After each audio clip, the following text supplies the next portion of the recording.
Now, he was also asked about the offensive uptake and some of the coaches concerned about that type of style of play and the effects it had on the game. Adam, I won't go over all the offensive numbers, but scoring is up considerably over the past decade. More 70-point individual performances in the past 2 years than the previous 40. Damn, that's kind of crazy. In the past 2 years, more 70-point performances than the last 40? Yeah, these rules have been tweaked a little bit too much on the offensive end, especially when you got guys now that are just pushing off with their off arm.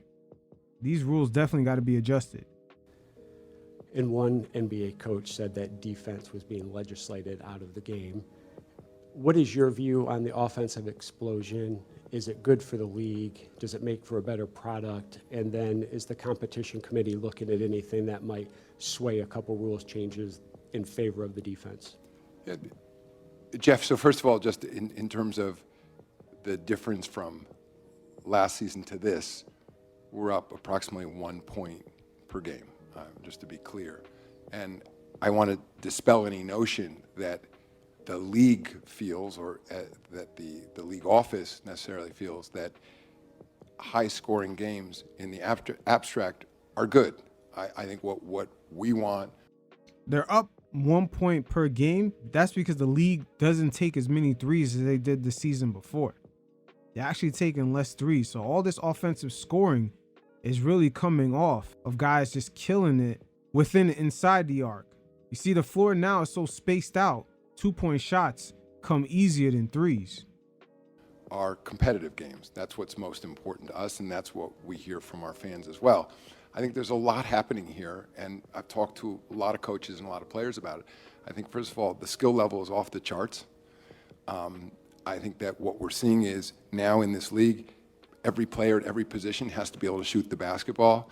You're seeing this global pool of talent coming into the league, some of the best athletes in the world who can frankly just shoot the lights out. And I think, yes, there's definitely a higher pool of talent coming into the league, especially globally. But you also got to look at the style of play. If everyone's spaced out and the center is trying to avoid 3 seconds in the paint, you tend to see why the scoring is up.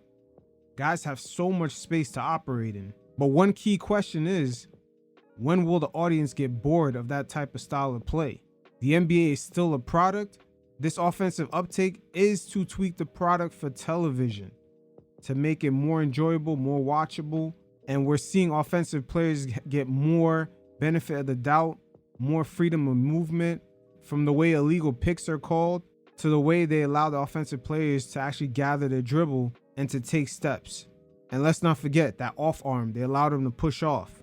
So now defenders got to be strong, almost on some OG Anunoby. They got to be like that size, that big of a defender to actually not put their arm on guys and to actually not get pushed off of balance because the offensive players is pushing them off with their off arm. that's partly what's responsible for the increased scoring. I disagree with people who feel that teams aren't playing defense. I mean, you've been covering for this league a long time. The defensive intensity is there. Defensive players are asked to cover much larger areas of the court than they had to historically. Even this was something Larry Bird was talking about during his interview Friday. So I actually am pleased with the state of the game. Having said that, I know there are some coaches who feel that we've hampered in some ways defensive players' ability to play defense, at least the way it used to be played in this league. And not only that, you kind of hampered the style of play. Different teams used to have different styles. The NBA doesn't want to fall into the box of just kind of being that league where every team has the same style, sort of like boxing. Imagine watching boxing and every boxer has the same style of fighting. We like to see southpaws. We like to see other styles of boxers come in and actually collide. Who has the better style? That's what makes boxing a great sport. And the same thing applies to the NBA. You could see one team play with a faster pace and another team slow it down in the half court, maybe have a skilled big man that slows down everything, or just one team could be much stronger versus a team that's finesse. You used to see different type of styles. And the league doesn't want to fall into the box where everything looks the same. That's the beautiful thing about the league because it's nationwide.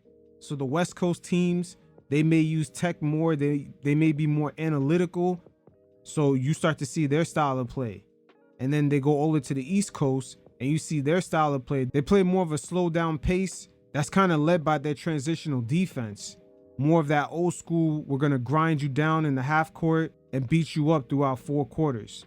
So it used to be interesting to see these two different styles come into play every once in a while. And you tend to see it shine out more through the finals. In part, that's been very intentional. There was a period of time in this league when people thought that the game had become too physical and we'd taken away some of the aesthetic beauty from the game. I was one of those people who felt that way, in the 90s. Yes, the NBA does not want to go back to that type of style. In the early 2000s, you got games ending 65 to 75. It just wasn't appealing basketball, especially due to the fact that Michael Jordan had left the league in 98 and the league was kind of searching for a brand new identity, and having these teams with athletic enforcers did not really translate to appealing on television. Whether or not, there need to be any adjustments or now is something that we listen to our coaches, we listen to our players, and the competition committee will continue to consider.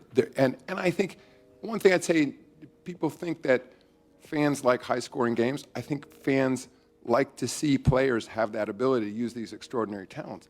On the other hand, I think what we hear from fans as well is they like defensive intensity. And I think they want players to be able to play physical defense, but not in a way that it hampers, as I said, offensive players from using their incredible skills. So I'm pleased with where the game is, but it is something we'll continue to look at. That physical defense could really come back into play if the league had less games. When you're talking about an 82-game schedule, it's going to be hard for teams to keep that defensive intensity night in, night out.